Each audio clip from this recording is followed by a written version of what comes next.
Queridas amigas, bienvenidas a un nuevo espacio de Conectadas. Mi nombre es Emma de Rivas y quisiera compartir con ustedes las enseñanzas que encontramos en el Salmo 73. Oramos. Señor, queremos venir ante ti y pedirte que sea tu Espíritu Santo el que deje tus enseñanzas en nuestros corazones, en el nombre de Jesús.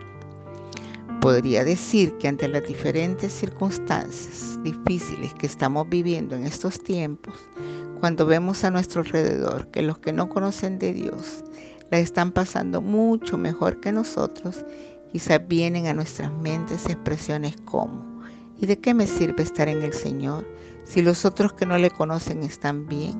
O decir: de nada me sirve estar aquí si todo empeora en lugar de mejorar. Veamos qué nos dice el Salmo 73, escrito por Asaf. De Asaf se dice que era un vidente que profetizaba con el arpa, descendiente de Leví. Era cantor y uno de los directores de la música del templo, un hombre de Dios y consagrado a su ministerio.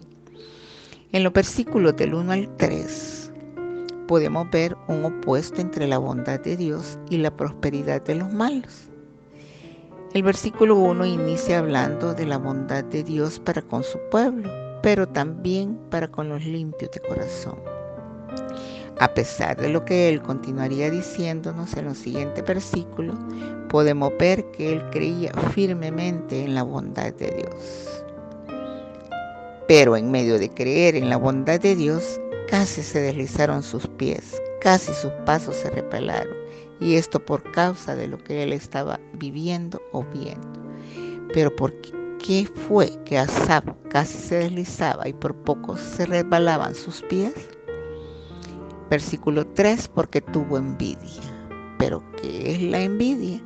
La definición que encontré dice que es el sentimiento de molestia por el bien ajeno, porque otros tienen algo que deseamos. Es tristeza o pesar del bien ajeno. Y sabemos que la envidia es pecado.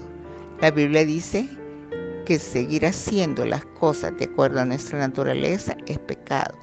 Y la envidia es parte de esa naturaleza.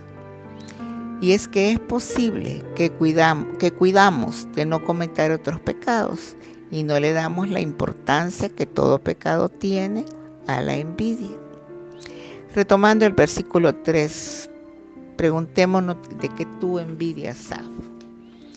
De los arrogantes y de su prosperidad. Asaf vio el problema que muchos vemos ahora en día en nuestras propias vidas. No negamos que Dios es bueno, pero nos parece que Dios es más bueno para con los arrogantes y malos. Y es ahí que caemos en la trampa de envidiar a los impíos y su prosperidad. De los versículos 4 al 14, el salmista describe todas las cosas que le provocaron a envidia. Verlos tan llenos de salud y que no les preocupaba nada, que no tenían problemas y por ello no sufrían como los demás.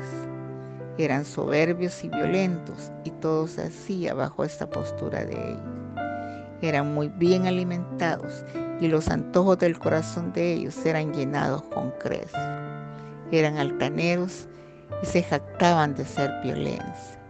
Ofendían a Dios y a todo el que les rodeaba.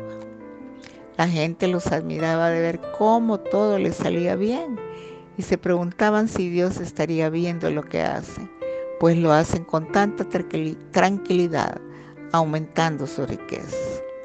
Al ver todo lo anterior, el salmista continúa en el versículo 3 diciendo que de nada le había servido hacer el bien y evitar los malos pensamientos.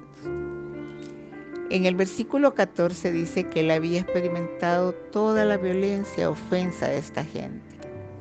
Queridas amigas, es posible que alguna de nosotros hayamos podido experimentar cosas parecidas, incluyendo lo que el salmista menciona en el versículo 13, que en otras palabras podríamos decir que de nada le había servido andar en los caminos de Dios. Pero en el versículo 15 podemos ver que él comienza a reflexionar que si hubiera tan solo pensado como ellos, habría traicionado al pueblo de Dios. En el versículo 16 él continúa tratando de comprender esta situación, pero no lo puede hacer. Es muy difícil. Y creo que de igual manera esto es lo que nos sucede a algunas de nosotros. Quizá cuando vivimos a la par de un esposo, de un compañero de trabajo, de jefes o vecinos maltratadores, injustos, y por más que nosotros hemos tratado de mediar y de pedirle al Señor porque cambie las cosas, estas se empeoran. Pero es en ese momento en que el salmista reacciona y nos va a enseñar qué es lo que debemos hacer. Del versículo 17 al versículo 22 dice que vino y entró a la presencia de Dios, en donde Dios le permite comprender a dónde ellos van a parar y qué es lo que iba a hacer con ellos. Luego de entender esto y en su misma presencia, le confiesa al Señor cómo se encontraba su alma y corazón. Su alma estaba llena de amargura y en su corazón sentía punzadas, estaba muy inquieto. Su falta de entendimiento lo habían llevado a sentirse como una bestia delante de él. Qué gran enseñanza lo que encontramos aquí, que en esos momentos en que la envidia nos invada por cualquier situación, debemos venir a la presencia de Dios y no solo venir a Él, sino confesarle cómo ha estado nuestro corazón, lleno de amargura, dolor, necedad, etc. Es decir, reconocer nuestro pecado y confesarlo. El salmista continúa confesando que aun en medio de este gran conflicto, siempre creyó en Dios y que siempre estuvo seguro que lo tenía de su mano. Otra enseñanza es que en medio de cualquier situación, por difícil que sea, no nos debemos de separar de Él. Él reconoce en el versículo 24 que son sus consejos los que le han permitido buscarlo y decirle cómo se siente.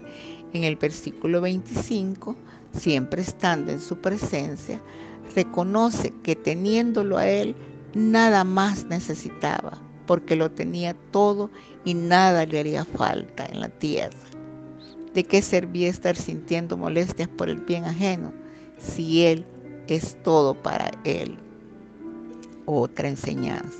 Si lo tenemos a Él, no necesitamos de nada más, pues Él dice que los que buscan a Jehová no tendrán falta de ningún bien. Salmo 34:10. Del versículo 26 al 27 dice que su ser podría desfallecer, pero que Dios era su herencia eterna y el que sostenía su corazón. Entiende que los que están lejos de Él morirán y que destruirá a los que no le sean fieles.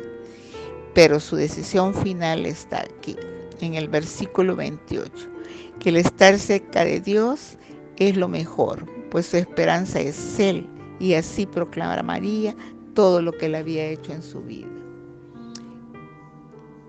Queridas amigas, reconfirmando las enseñanzas de este salmo, que el hecho de ser un hombre de Dios consagrado en los ministerios no nos hace exentos a cometer el pecado de la envidia como cualquier otro, y que por tanto tenemos que tener el cuidado de no cometerlo y estar atento a ello.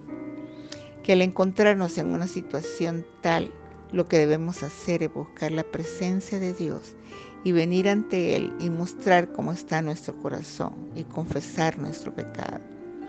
Que en medio de cualquier situación que tengamos, por muy dura que sea, no nos debemos separar de Él.